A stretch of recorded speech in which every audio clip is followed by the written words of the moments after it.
For me, it's a real pleasure to introduce Dr. Ángel Ibarra. Ángel is presently the director of the technology division in the CIEMAT institution of the Spanish government, which is actually the Nuclear Research Center, even that the name does not represent that. It's the Center for Research in Energy, Environmental and Technological aspect of research, and is the leader, the head, everything in the IFMIF-DONES, the presentation that you will show here. My trajectory with Ángel is, as he mentioned, very short.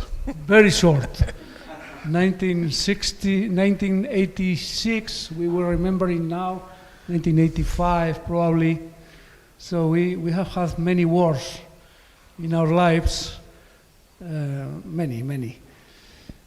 IFMIF-DONES, my friends, is something that for Spain will be absolutely critical in my personal view, because it's a facility that Spain can perfectly manage, will be critical for fusion, for magnetic fusion by sure, and probably for other aspects, also in inertial fusion, some aspect, but some aspect. It's the only possibility that we have in fusion for testing and really said to our Nuclear Regulatory Commission that our materials works experimentally, not only theoretically, or combine it with multi-scale modeling. And is, as Ángel will present you, almost close to be in Granada. And I think we need to push with our voices that IFMIF-DONES will be in Spain, in Granada.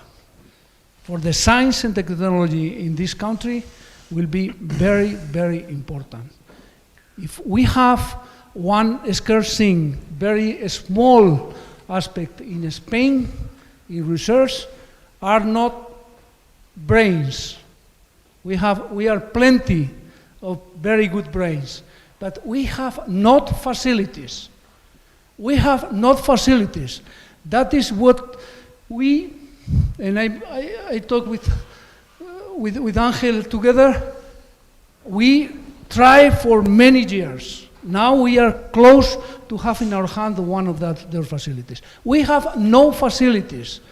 So in your scientific lives, in your research lives, please push for that, because this is what we need for give a real quality step for science and for technology. A lot of brains, no facilities. We have one possibility now with this IFMIF-DONES. Ángel, thank you very much for being here. He is going immediately to Granada, where the facility will be. So I really thanks your effort to be here. No, Manolo, thank to you and the organizers, because it is always a pleasure to be with you and to explain what we are trying to do. As Manolo has explained, I am going to talk about the IFMIF-DONES, but before going to this, I would like to really focus on what is the problem, why we need this facility and what are the target of this work. It is related with fusion, of course, but it is not so much related with plasma physics or with the type of experiments that we have seen this morning. We are now looking to, let's say, how we can develop a real fusion reactor. And one of the key problems we will see a little bit more in detail now is the materials issue. What materials we can use to build this reactor, and this is what we are talking about now. I have split the slides in these 5 topics, and we are going now one by one. First, you will get more information tomorrow, but the way in which in Europe we are trying to develop fusion as an energy source is summarized in this presentation.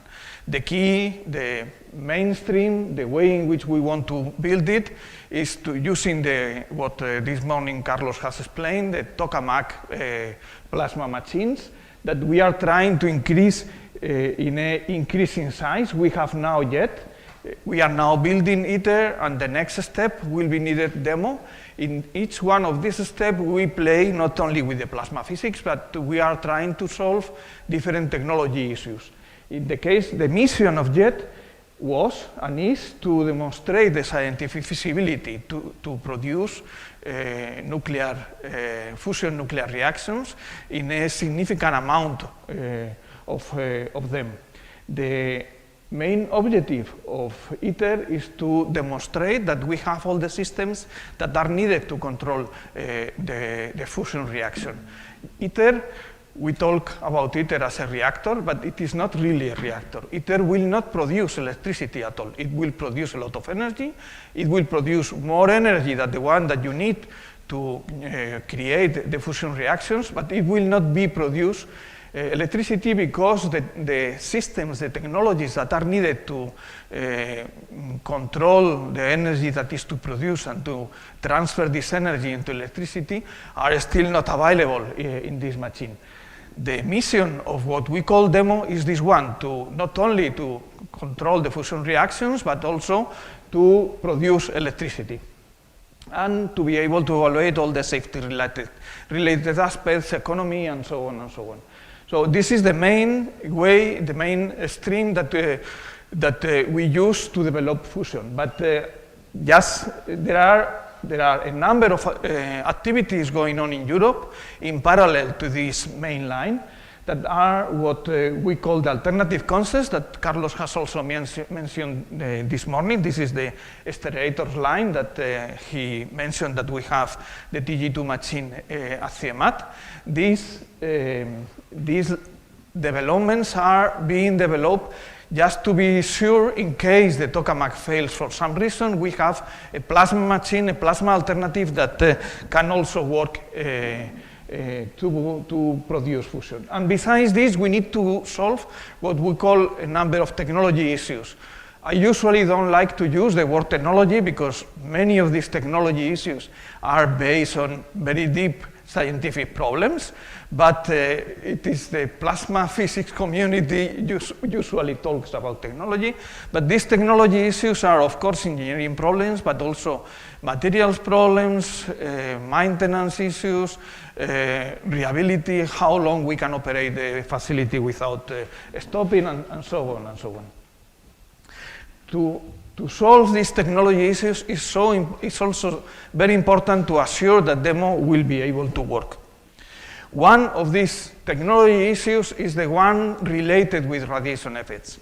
It is very important because in ITER, the maximum number of neutrons that we will have in all the lifetime of ITER is what we call 1 to 3 dPa. dPa, I don't know if you are aware of it, but dPa is a qualitative unit of account that the materials physicists use to evaluate how many defects you create in a material. 1 dPa means that due to the interaction with the particles, with the irradiation source, you move the atoms of a material at least once from their position. So that means that you are moving all the atoms at least once from their position. This is 1 dPa, 1 displacement per atom. Of course, that does not mean that you are creating this huge amount of defects in the material. In many cases, the atoms that are displaced from their position stops in a position that is similar to the original one, so no defect is created. But in some other cases, the atom stops in a place that is different to the original one, and then you create a defect in the material. Okay, in ITER, we will have neutrons or radiation enough to around 1 dPa in the lifetime of the facility. In demo, we will have around 20 dPa per year of operation. So that means that we are talking about 2 orders of magnitude, maybe a factor of 50, more neutrons, more radiation in demo than in ITER. We we need to know what happens with the materials in these conditions. Otherwise, we will not be able to build it. What are the radiation effects? How the radiation interacts with materials? There are two main types of reactions. What we call, when we look to the primary effects, what we call transmutation reactions. These are nuclear reactions in which the irradiation particle interact with the atoms, and maybe there is a given probability that a nuclear reaction takes place. The consequence of this is that the nuclear reaction generates some other particles, and as a consequence of this, the material gets impurities inside the material. You produce helium, and then the helium is inside the material. Of course, the probability that this reaction takes place depends a lot on the ion that you have in the material, but depends also on the type of particle, the energy that you have, and so on and so on. When you are working, for example, with neutron source, spallation neutron source with very high energy, there is a lot of transmutation reactions, and there is a lot of new impurities that appear in the material. Some of these impurities are normal impurities, others are radioactive ones, and then the material is activated. This is why sometimes we have waste that is produced in the fission or in spallation sources. The other type of primary defects is what we call point defects. You have elastic reactions, and then due to these elastic reactions, the atom is displaced from their position, and then it is stopped in a position that is not similar to the one that it has at the beginning, and then it appears a hole in the crystal lattice and an interstitial. These are defects, and these defects start to move around and to interact with the other defects that you have in the material, and then we do not know what happens. Due to this interaction, new defects appear, they collapse in bigger ones, they disappear, depends on the temperature, on the type of particles, on the energy of the particles. So we know quite well what we call the primary defects, but it is very difficult to predict what is the evolution of these defects that are created. But we know that these two types of phenomena that we are talking about has macroscopic effects in the materials, and these macroscopic effects depends strongly on the dose rate, on the shape of the energy spectra of the particles, or the incident particles.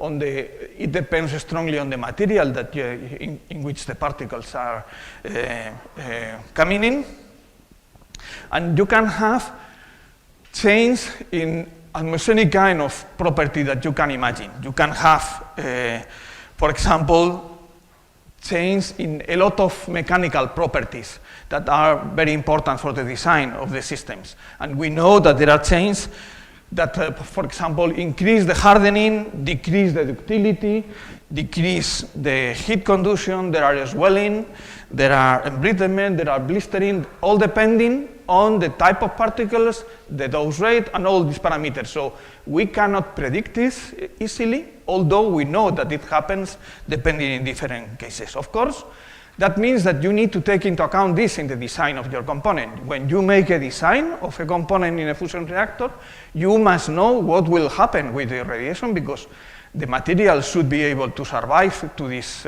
working conditions. And of course, I was talking on mechanical properties, but this should be taken also into account when we talk about physical properties. For example, during irradiation, there are increased conductivity, you can have a different behavior of corrosion products, you can have increased diffusion, you can have optical emission, or you can have different optical properties. All these things needs to be taken into account when you are making the design of a component. So that means that you must know, let's say, the behavior of the material after and during the irradiation. And one important, let's say, technology issue is that it is not enough usually to know what is the behavior of the bulk material. You need to know also what is the behavior of the technology material. If you have a welding, it is not obvious that the welding will behave in the same way that the bulk material, because Usually the microstructural characteristics that you have in the welding are completely different to the one that you have in the bulk. So again, it is very difficult to predict what will happen, and we need to do some kind of measurements to evaluate this, okay? Just to give you an example, I will not go into too much details, but I just want to give you an example that I think is very interesting. This figure here, it represents the energy that in the e-axis is the energy that I need to put on the material to break down. I mean, I take a martillo, ¿cómo se dice en inglés? A hammer, and I make a hit on the material is broken. And in the e-axis, you have the energy that is needed to break this material as a function of the temperature. You see that the blue line has a very typical behavior of almost any kind of material. At very low temperature, it's very easy to break down the material. Just with a small hint, you can break the material. At very high temperature, usually the materials are ductile, and they are flexible enough to be able to survive, and then you need a lot of energy to break down. The temperature at which this transition between brittle to ductile behavior takes place is very important, because if you are an engineer and you are making an engineering design, you must be sure that your material is working, especially if it is a structural material, of course, your material must be working in a ductile situation. Because if it goes to a brittle situation, very small hint will break down the full system and the system will fail. So usually the materials must work in ductile regime. Okay, so what happens with this property? In this figure, we are talking about a steel that is a Eurofer, a special steel that was developed for fusion applications. But it doesn't matter, this behavior is quite general. But in the case of the steel, when we make irradiations, in a fission reactor, not in fusion reactors, when we make irradiations, we observe that this temperature, this transition temperature, goes to higher temperature in a significant amount, up to several hundreds of degrees. And besides this, the amount of energy that I need to break the material also decreases. So that means that the material is much less ductile. This is very important. This means that my system, that at the beginning I was thinking that I can design without any problem because the ductile brittle transition was below room temperature. Now the transition is over 150 degrees centigrade, and that means that my material should work all the time at relatively high temperature. Okay, this gives us the design window for this material. The problem also is that we do not know this, as I mentioned before. This data came from fission irradiations.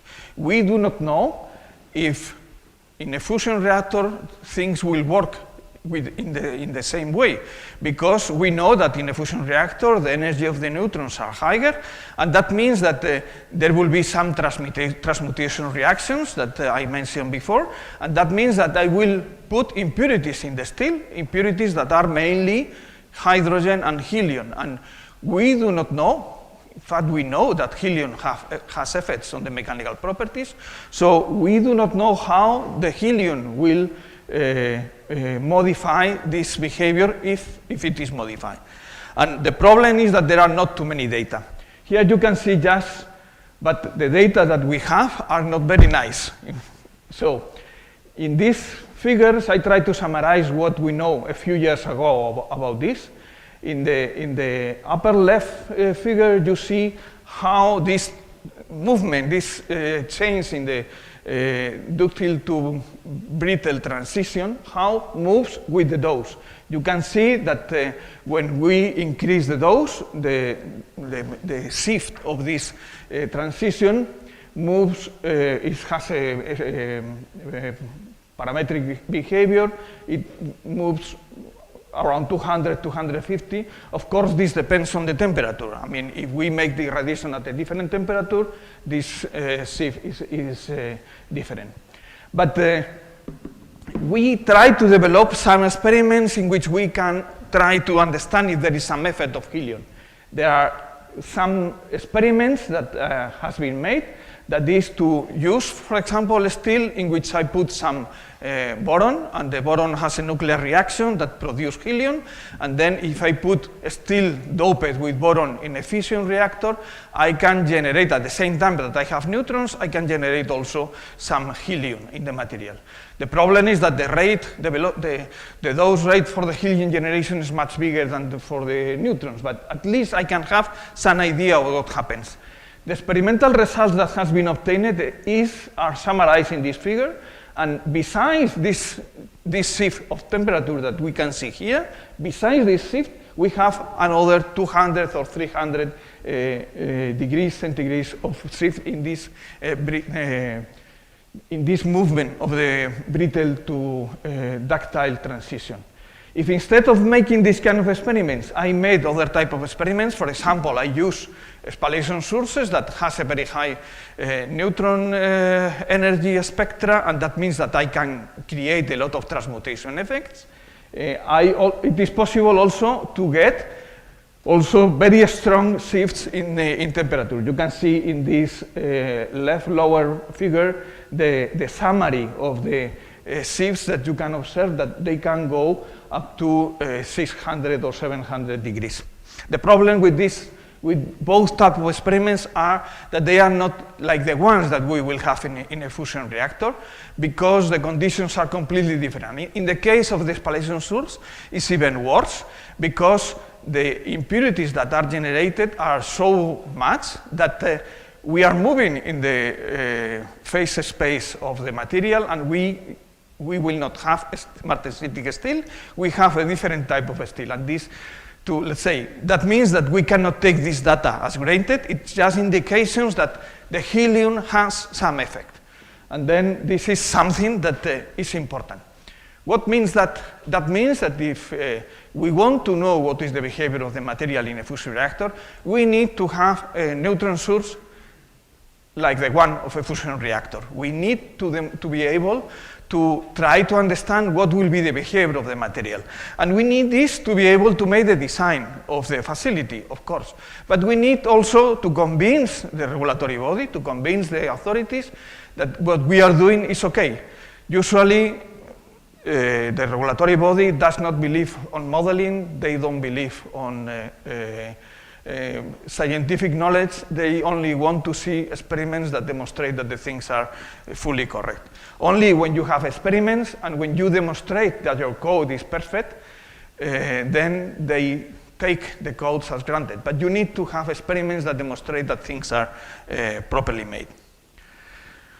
So, okay, so this is the problem. What we are doing in Europe to try to solve it? Okay, this is a summary of the European fusion roadmap, the one that has been developed, the last one that was developed in 2018. You can see that it is a very high-level summary.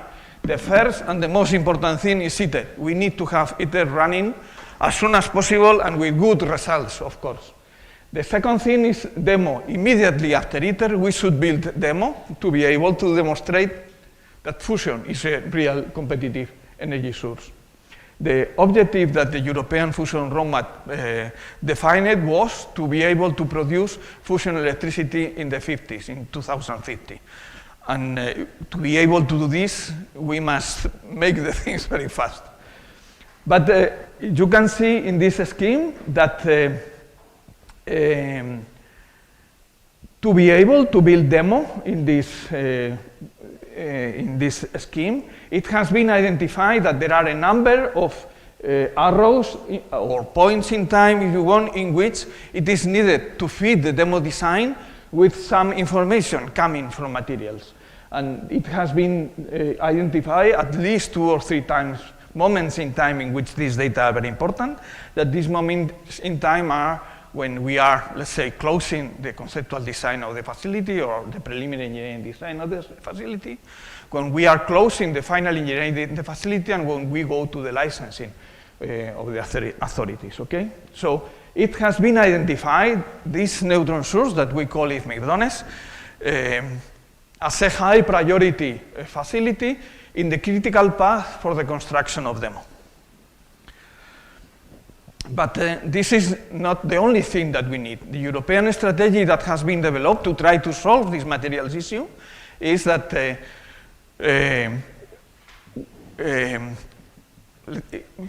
is this one that is summarized in this slide. And why it is defined this specific strategy?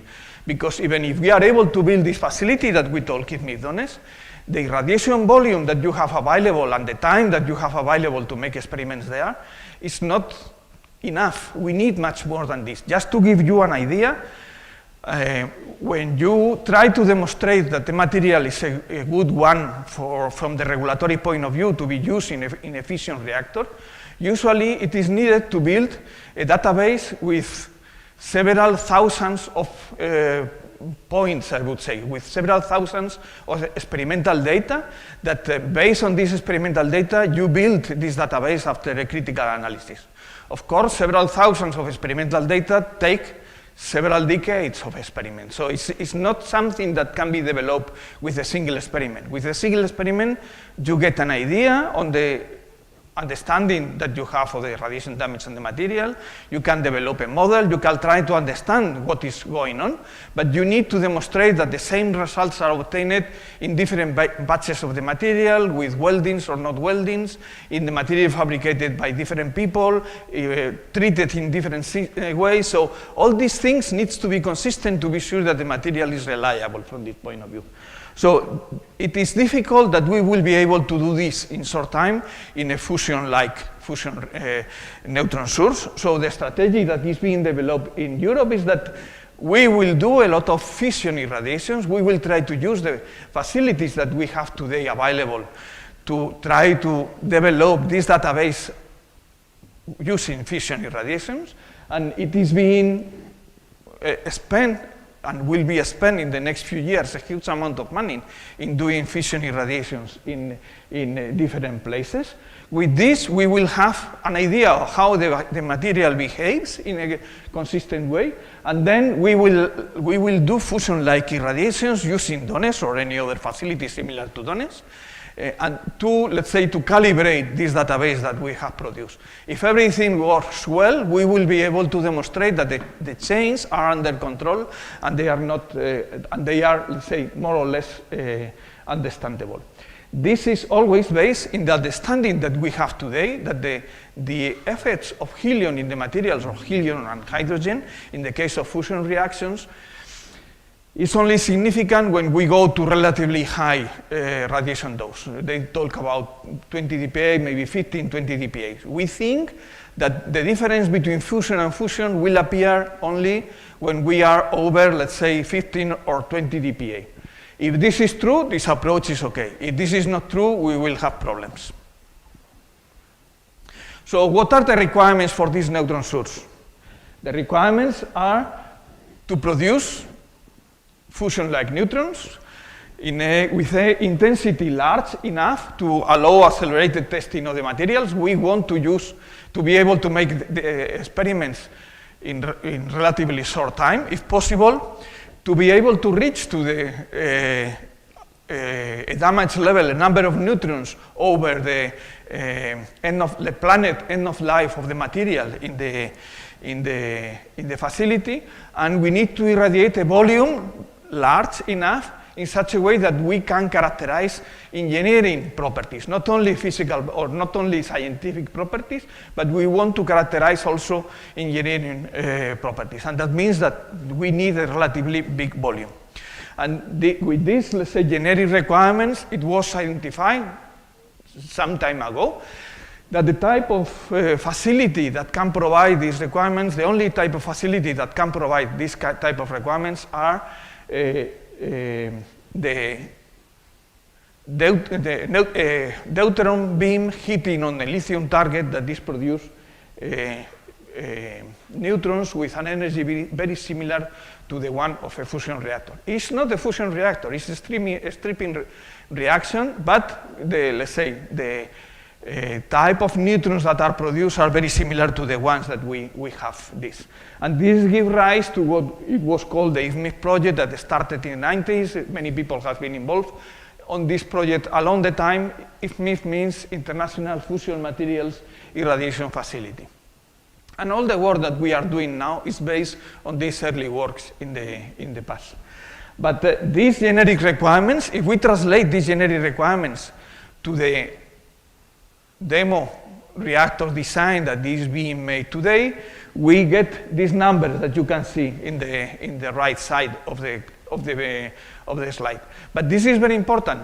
If we make a different demo design, these numbers will change. 10 or 15 years ago, the European demo was a very ambitious one. We wanted to have a huge number of neutrons, a big machine able to do almost anything, and then the numbers was much higher than these ones. Today, the approach that they are trying to follow is, okay, let's try to make the step between ITER and demo not so big, because it could be a problem if we put too many technology extrapolations, and it is a less ambitious demo, the one that we are building. And then we have these numbers. But these numbers will be different if you look to the Japanese demo or the Chinese demo. They are slightly different, okay? Then, what is DONES? Up to now, we have used the names a lot of times, but we did not explain what is this. The facility is a deuteron accelerator. We take deuterons and we accelerate the deuterons up to an energy of 40 MeV. 40 MeV for an accelerator is nothing. You can make it almost anywhere. The problem is that we want to have a lot of neutrons, and if we want to have a lot of neutrons, we want to have a lot of deuterons, because there is a clear relationship. And we want to have 125 milliamps. 125 milliamps is a huge number of deuterons. This is around a factor of 50 higher than any other accelerator similar to this one. So it is, let's say, a world record if you want. There is no accelerator running like this in the world. There are accelerators running with much higher energy, of course, orders of magnitude higher energy, but also orders of magnitude lower current, okay? So we are exploring a new technology space for accelerator technology. If you multiply 40 by 25 milliamps, you get 5 megawatts of power. So we want to put 5 megawatts of power in a square like this in a continuous way. So you can imagine that from the technology point of view, from the engineering point of view, this is not so easy at all. Then we hit with these deuterons a target. The target is a lithium target. We want to have a lithium target to be sure that the neutrons are the ones that we want. And then the stripping reaction is produced, and we have a lot of neutrons. We are able to produce around 10 to 17 or 10 to 18 neutrons per second. This is 10 to 14 neutrons per square centimeter per second, because the target is something like this. And then we put the samples as close as possible to the target. With this, we are able to reach, you will see later, up to 20 dPa per year of operation. And we made it in such a way that in this shape that I'm showing to you, we are able to put up to 1,000 samples. It's not that we put 1 or 2. It's 1,000 samples that they are grouped in something like tobacco boxes with around 100 samples in each tobacco box, and each box is controlled. The temperature of each box is controlled continuously in an independent way as compared to the other ones. And then we are able to irradiate at the same time with different temperatures. I will show something more about this later on. The point here is that, of course, we are putting 5 megawatts of power in this, so the lithium target cannot be solid. It must be a liquid one in such a way, so we have a loop of liquid lithium moving, and we use this movement to extract the heat and to do some other things that I will explain later. So this is what IFMIF-DONES is. I will give you now a few more details on the different systems. This is a summary of the accelerator. In the lower part, you can see the different components of the accelerator. The accelerator has the injector. I don't know if you can see. You can see there? Okay, let me. This is the injector where the deuterons are generated. Then you have a component that is called RFQ, radio frequency quadrupole, that is this one in the upper part. This is a resonant cavity with a very strange shape inside that, due to the shape, is able to take the deuterons at 100 keV and to accelerate up to 5 MeV. And then we have a number of cryomodules. These cryomodules contains inside magnets and resonant cavities that are used to accelerate the particles up to 40 MeV.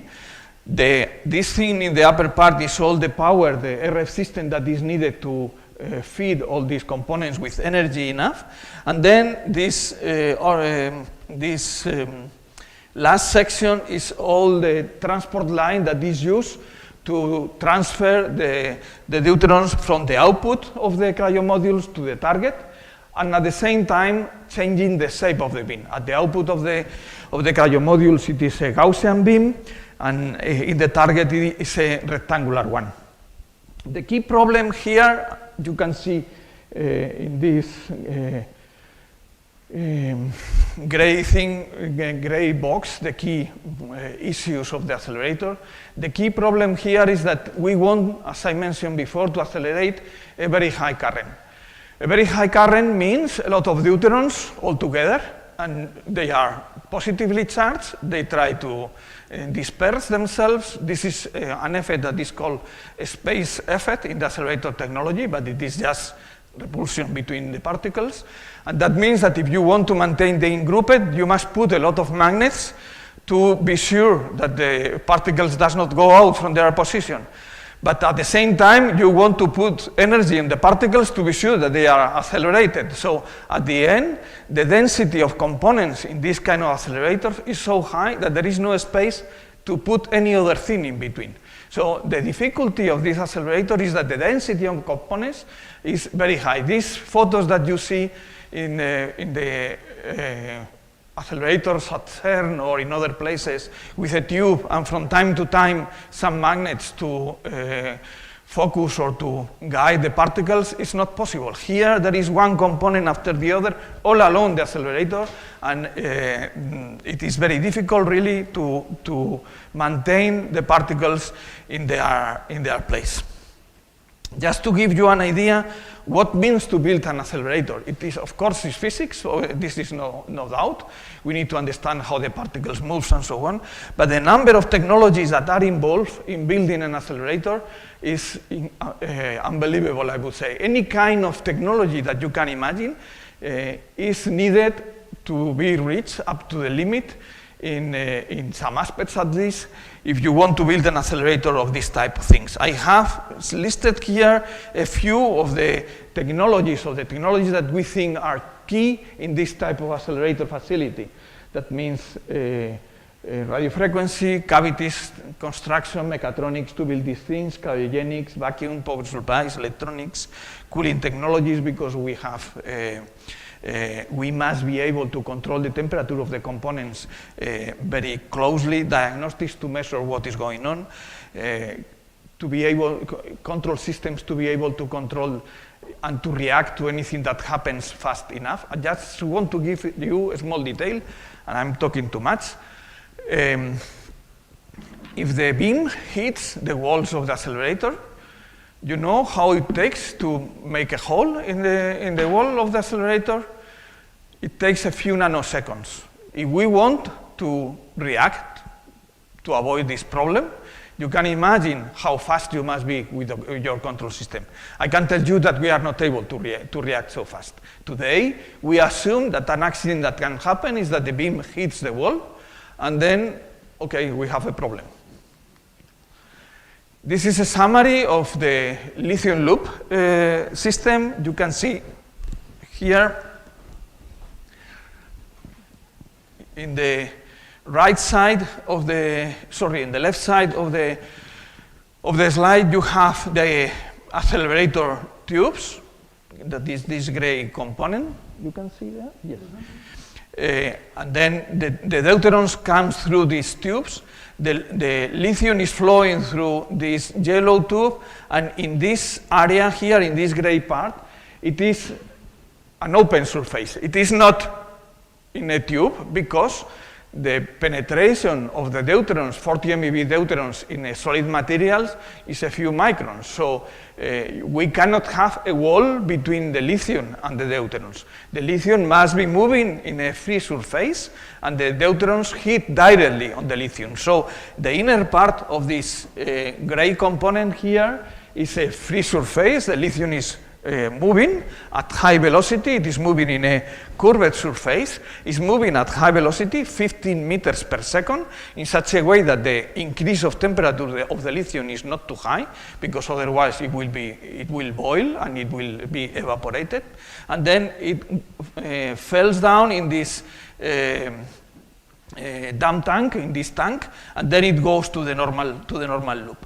This small thing, this is a thing, let's say, of 2 or 3 meters high or something like this, is on the top of this very complex situation. This component is this green part in the full loop.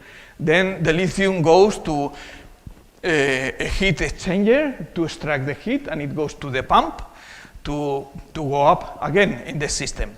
The problem that we have with the lithium is that lithium and water does not like too much between them, and then we must, because it reacts explosively, or at least there is a strong reaction, so we must avoid that lithium goes in contact with water, and then we build there 2 intermediate loops of oil. We have another heat exchanger, oil, and then another one, oil-water, to extract the heat properly. There is a small other problem with lithium, is that due to the reaction of the deuteron with lithium, some impurities appear, mainly some tritium, some beryllium, but also there is some corrosion of the lithium with the tubes of the steel, and then with time there is some increase on the impurities in the lithium. And it's not only this. When you open the loop to make some repair, some air can come in the system, then air is absorbed in the surface of the tubes, and then the lithium becomes impurified by oxygen, nitrogen, these kind of things. We do not like any of these things. We must maintain very low purity in the lithium, very high purity in the lithium, because, for example, if the nitrogen goes over a given limit, the corrosion rate of steel is much higher, orders of magnitude higher. So we have fixed a limit to the contents of nitrogen in such a way that if we go over this limit, the facility must be stopped. Okay, so this is very important. So to control this, we have this red thing here, that is a purification loop. We take a small part of the lithium in a continuous way, in such a way that we make that this lithium go through a number of traps, and in these traps, these impurities are trapped to be sure that things are under control. Taking this into account, of course, the technologies, again, that are involved in all these things are summarized in this box here. We have liquid metals that are not easy to manage. We need to be able to measure what is going on there. Of course, there are some activations, so that means that we need to be able to manage these things by remote handling, and so on and so on. And then what we call the test systems part, I mean the reactions, the upper part of the lithium loop and the irradiation module where we put the samples, and the interaction between the lithium and the deuterons produce a lot of neutrons, so that means a lot of radiation. So that means that all these things must happen in a shielded area. So we have a room that is inside a concrete box, 4 meters thick. the walls, and all the inputs and outputs from this box must be made in such a way that there are no radiation going out, but at the same time we must be able to control what is going on. This is a sketch of this box. When the radiation is stopped, we must be able to extract all these components, so the box should be open from outside. Okay. In the left part, you see this component, this tall component in which we put the samples. This is a component that is around, this one here is around 2 meters or something like this, but the samples are located just in the center here, in this cigarette box that are located here. And this thing is needed because we want to control what is going on in these samples. That means that we need to put a lot of active systems, and to be able to put connectors or things like this, I must put the components quite far away from the radiation source to be able. And at the same time, I need cooling because there are hundreds of kilowatts of power in this system, so we need cooling, and all the cooling inside this box should be made with helium. I cannot use water, again, because water and lithium does not like themselves. Again, I put here a summary of the technologies that are involved in this type of components. I don't think it is needed to go too much in detail, but the manufacturing of all these components requires usually a high level of precision. We need to have proper helium and water cooling with strong asymmetries. All the shielding technologies are very important. Remote maintenance, because of course things are activated, and when the irradiation is stopped, we must be able to extract the irradiated samples and to take them outside to do the experiments that are needed, okay? And we must be able to restart the experiment as fast as possible, because this has a relevant impact on reliability. Okay. I just want to mention remote handling. Remote handling is a key issue in this facility. We must be able to do many key operations by remote handling. So in order to do this, you can see this is the room that is on top of this concrete box that I mentioned before. And it has a big crane. It's a room that is empty. It has a big crane that when the irradiation is stopped, we open the concrete box. We are able to take out the components and to carry them to different other rooms that are in the left side of this. Okay? Okay, with all these things, we are able to irradiate a volume that is summarized in this figure. This figure is a little bit difficult to explain, but I will try to do it. In the y-axis, you have the volume, the radiation volume that we have available with those damaged dose higher than the one that is in the y-axis, okay? So that means that, for example, for this blue line, that is the IFMIF one, I will use the mass numbers. If I go to 100 cubic centimeters, and if I go to the blue line, that means that I have 100 cubic centimeters in which I have an irradiation dose higher than 38 dPa per year, okay? So if you remember, the requirement that we have was a number of cubic centimeters with a dose rate higher than 10 dPa per year. If we go to this figure, you can see that we have around 300 or 400 cubic centimeters available of volume available for irradiation with a dose higher than 10 dPa. Does not mean that all the samples will get 10 dPa. That means that some of them will get 20, some of them will get 15, some of them will get 10. And we will need to maintain control of this because we need to know how much is it. Okay. So this is the facility that we want to build, okay? So where we are, and I will try to go fast because time is going very fast. The work on this facility, I already mentioned before, started many years ago. It is something that started in the 90s, at least in the original idea of IFMIF that was a little bit more ambitious than the one that we have now, but the basic, it was the same. In the year 2007, it was started the so-called IFMIF-BEDA project. It was a project included in a collaboration between Europe and Japan to complementary of ITER to, let's say, to promote the work between Europe and Japan. And the key objective of this project was to validate the design. So BEDA means engineering validation and engineering design activities. So the main objective was to progress a little bit more in the engineering design of IFMIF, at that moment of IFMIF, and to progress in the building a number of prototypes to demonstrate that this conceptual design that we had at that time was feasible. The key, we built a number of prototypes. It was a few of them, but the key two ones are summarized in this slide. The first one, we built a prototype of the lithium loop, of the target. It was built in Japan. It was a lithium loop with a scale 1 to 3, more or less.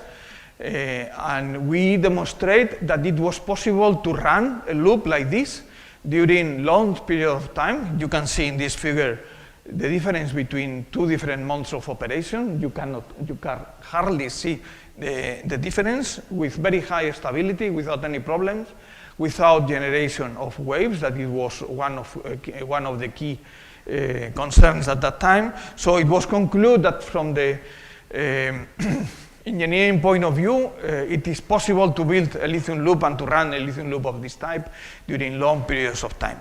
The other relevant prototype was to build the low energy part of the accelerator of IFMIF, or the DONES accelerator, because it's the one that is more difficult from the technology point of view. It is the area in which this repulsion effect that I mentioned is bigger, because at higher energy, the effect will be smaller.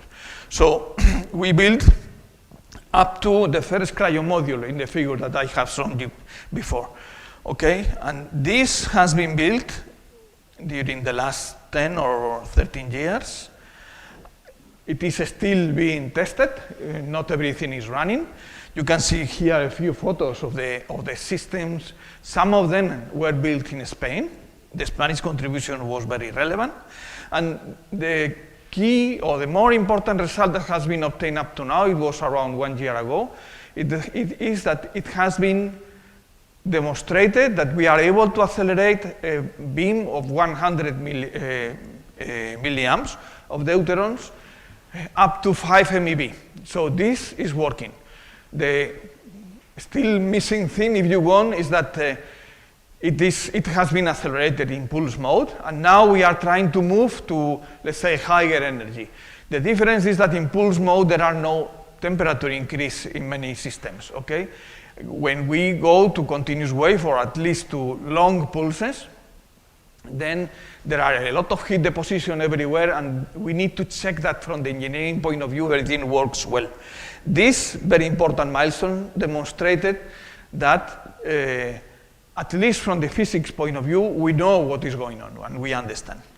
Up to now, from all the results that has been obtained, not only due to the accelerator, but all the other activities that has been developed, is that it seems that the design is feasible, but there are still a number of things to be tested, okay? This is the first thing. In parallel with this project that that was focused in the validation of some key components, the last 5 years it has been developed at the European level engineering effort to develop the engineering design of the facility as much as we can. This work was made in the framework of a European collaboration that is called the Fusion Consortium. And in this slide, you can see a sketch of the work that has been made. I will not go into the details. I just want to show that it has been made in an iterative way. At the beginning, we tried to apply a project-like approach for a generic site, because at that moment it was not decided yet in which place it would be made, the facility, and at some moment in time it was decided that the reference site was the Granada site, and then we have now an engineering design that is site-specific. Of course, this is an iterative process, and things are going into more and more detail in a step by step, and we are developing this engineering design as much as we can. All the work that has been made are summarized into reports that are the last ones that you can see in the slide. It's the preliminary engineering design report that it is being updated, if you want, in a more or less yearly basis, and the preliminary safety analysis report that is a key document to be sure that we are doing the things properly. And it's not only a safety analysis, but also the engineering design is modified taking into account the output of the safety analysis, okay? Where we plan to build this, the idea is that we want to build close to Granada. You see the red spot in the figure, in a industrial park that is not too full of companies. You can see in the back Sierra Nevada. The site that we have available is this. It's around 100,000 square meters in this area here. Okay, and the facility will look something like this when it is built. Okay. Now we are also working in how this project can be started, and we are developing a specific activity that we call preparatory phase. It is a specific activity that is financed by the Commission, in which we are working with a number of countries or institutions from different countries to try to define what should be the implementation approach. We are negotiating, if you want, in some way, the agreement, the international agreement that is needed to start the construction of the facility. And besides this, with agreement or without agreement, we are developing at the national level, at the Spanish level, a number of activities trying to support this proposal and also to assure that we are able to start the construction of the facility as soon as the decision is taken. Just to give you a hint of the type of things that we are doing, we are trying to develop a full detailed characterization of the site, that this is needed from the engineering point of view. We are going to start the construction of some auxiliary buildings. We are now preparing what we call a project office. That means a group of people that should work in coordinating or in putting together all the key aspects of the project engineering design. We have now 8 people working in Granada, plus many other people, of course, working here in Madrid or in all the different European countries. But the role of these people in Granada is to try to put together, let's say, the results that are coming from all the different teams in different countries. We are also starting what we call a training program. This training program has 2 legs, if you want. One leg that was issued a couple of months ago, in which we try to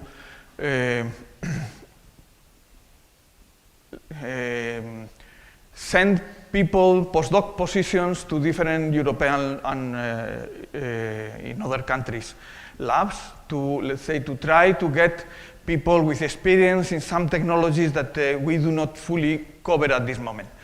There was the idea, what we are trying to do is to send people, for example, to this facility in Japan, to this accelerator. We want that the people make hands in this facility.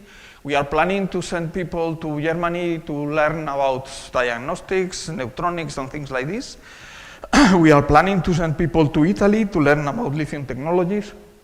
And maybe in the future we will issue some other positions on this. And the second leg is that we want, again, to have new PhD students working in topics related with DONES, and we are developing a very strong collaboration between CIEMAT and Granada University, and there will be very soon, I think, a call for 10 or 15 PhD contracts in different topics related with DONES things, okay? And finally, we are also trying to build a number of prototypes and some facilities that will help us also to develop some technologies. And just to give you an idea of the facilities that we are building, I'm sorry, but these slides are in Spanish. I'm not sure if you are happy or not about this, but the facility is just to give you an idea. We are trying to build a virtual reality laboratory in which we want to simulate some remote handling operation or things like this, or just to visit the facility to check if there are things to be improved from the engineering point of view. We are also trying to build a control systems laboratory with the target, long view target, to develop a digital mock-up of the facility. We want to put in Granada, because we have it available right now, a high power radio frequency lab. The idea is to use this laboratory to test radio frequency components that in some cases are still not fully available. We are building a prototype of this purification loop that I have mentioned in the case of the lithium, to demonstrate that we are able to control the chemical properties of lithium in a continuous way. And we are also building a facility to test fire risk with lithium, that we think it would be needed to test the specific situations in which we will be working. And besides this, we are building also a number of prototypes. A prototype that we want to use to test the radiation field that is produced during the commissioning phase. When the facility is starting, we will need to check that the neutrons that are produced are the ones that we want, and they are produced in the right way. So to be able to do this, we need to measure a lot of things. So the idea is to use this module to demonstrate that things are under control, and also to validate the codes that we are using for these kind of things. We are also testing, let's say, some of the remote handling tools that we want to use for connect different systems. We want to model also some possible accidents, like the breakdown of the accelerator tube. What happens if there is a sudden ingress of air in the accelerator tube? How the pressure wave is propagating the system? Is there any risk for the systems that are connected there? These kind of things are important, because modeling works. It seems that nothing happens, but there are always some key parameters that you can tune to make the things easier or more difficult. And this is what we want to measure from an experimental point of view. And that's all. The summary for my talk, a few minutes late, is the first, I hope that I convince you that the materials, with a special emphasis in radiation effects, is one of the key pending issues that we have in the development of fusion as an energy source. Europe has developed a clear strategy, a specific strategy for solving this problem, and this strategy is based in the intensive use of fission reactors and the use of a fusion-like neutron source to complement these irradiations. The European choice for this neutron source is the IFMIF-DONES proposal, and it has been agreed that if it is built, it will be built in Granada. And this IFMIF-DONES proposal is a high current deuterium accelerator heating of a lithium in a lithium liquid target, and we are able to irradiate up to 1,000 engineering relevant samples in each experiment. But each experiment will take 1 or 2 years. It's not a short-time experiment. And I hope that I convince you also that the project is progressing. We are close to the moment in which this decision will be made to go ahead, and we are ready to start the construction of this challenging project that it will require a few years of work. And that's all. No, sorry. There is one thing that I want to also to tell you. I mean, I do not know if you are aware, but if you are interested, There is this year, it is the International Conference of Fusion Reactor Materials. We organized this conference. Initially, it was organized in Granada. Unfortunately, it would be video, but due to this, it would be very cheap. So anyone that is interested, you can attend the conference. It will cost only 100 euros, so it is very cheap to attend the conference, and it would be very, very interesting. Any case, next one will be in Granada, I hope. So 23, it would be in Granada. That's all. Thank you.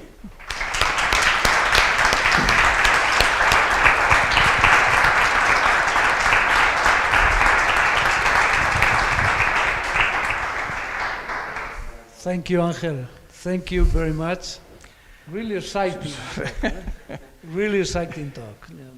Absolutely. It's great. Thank you, Manolo. It's the only thing that I can say. And not only for the future, but also for the present, because these guys are making progress now with new facilities that are building for proving and testing each one of the components.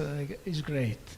I congratulate myself because yes, in the sense that for the materials community, since a long time we were expecting this. We know that ions could be, but they are not neutrons. So this is sadly what we expect. The only thing that we, from inertial fusion, we expected is sometime that you make pulsed experiment. I can tell you that it seems that we have no possibility to extract one bunch from each 1,000, and we are planning to use this for some experiments. Well, Angel, thank you very much. It's still not demonstrated.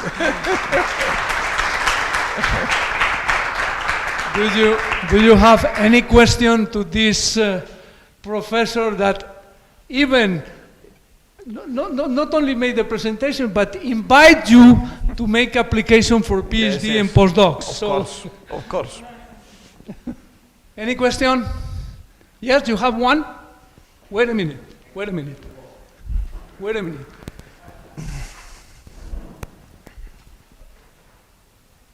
If any of you want some merchandising, here there are some booklets.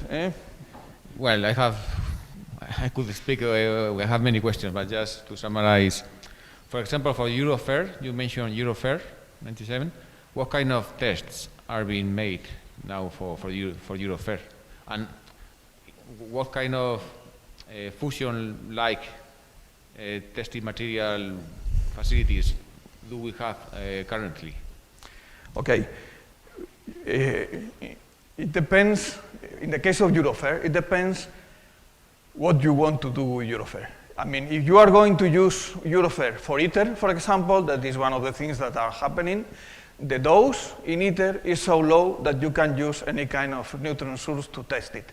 It is being tested using fission reactors, but let's say the understanding that we have today is that there are no risk of unexpected radiation effects if we do not have any other type of neutron source. So in the case of the use of Eurofair for ITER, we are happy with using fission reactors because, again, the maximum dose that you will have there, it will be around 1 dPa, 1, 2 dPa, no more than this in the complete lifetime of the facility. The second thing is that really Eurofair will be used only for the TBMs. That is not, let's say, an integral, a key component of ITER. The TBMs is an experiment that we make ITER. We use ITER to make an experiment, but let's say the key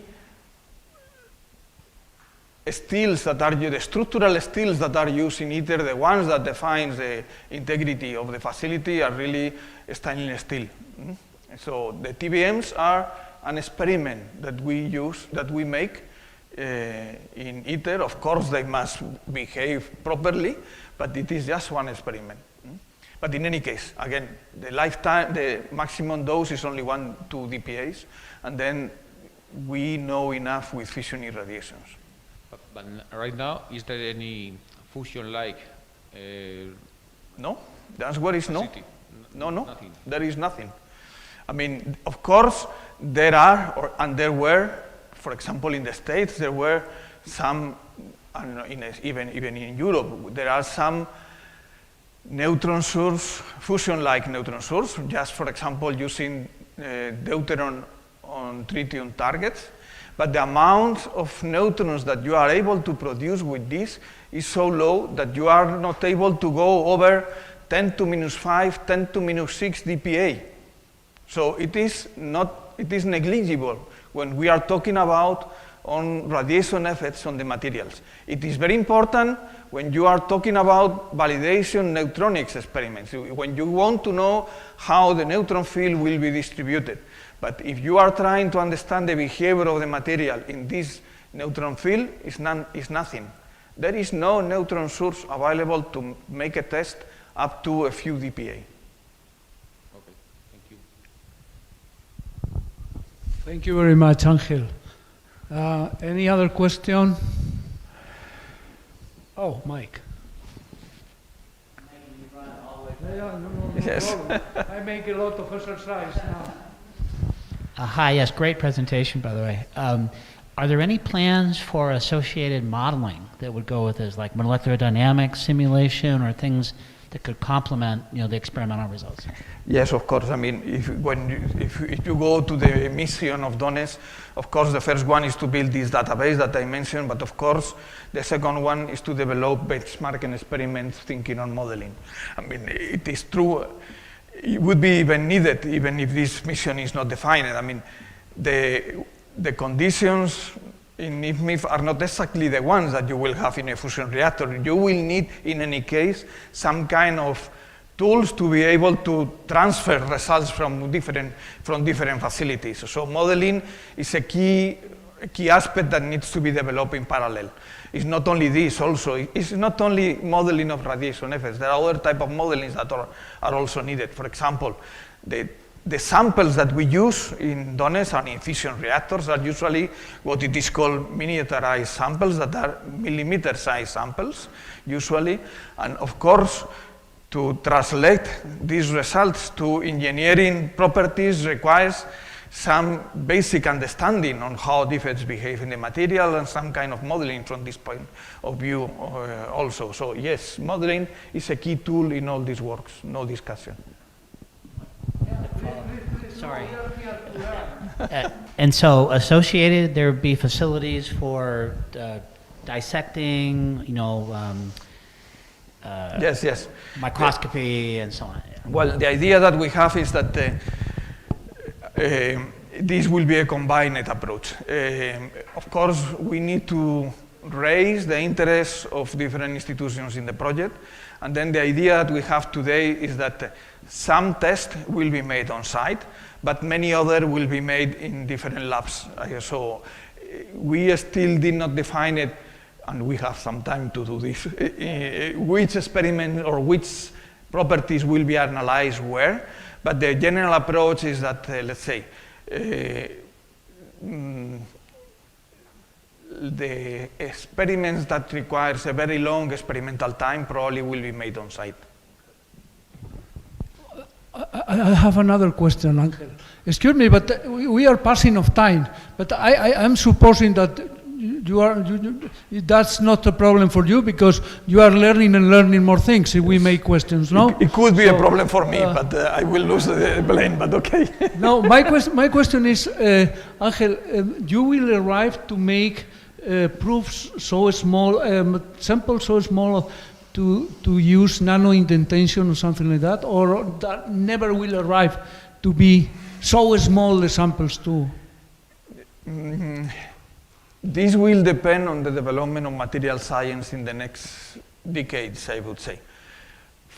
From my point of view, today, I don't think we can say you are able to obtain engineering properties from nano indentation. You can get scientific understanding, you can get some scientific knowledge, but to get engineering properties is a little bit too much. So, okay. At this moment, to my knowledge. Perfect. Perfect. You remember, you maybe know that nano-indentation is one technique to test, characterize samples with samples in a very small size. So what Angel is answering is, now is not possible to make a transposition from those results to a real macroscopic or microscopic sample. Okay? So that was the question. Any other question? No, if not, thank you very much. Thank you.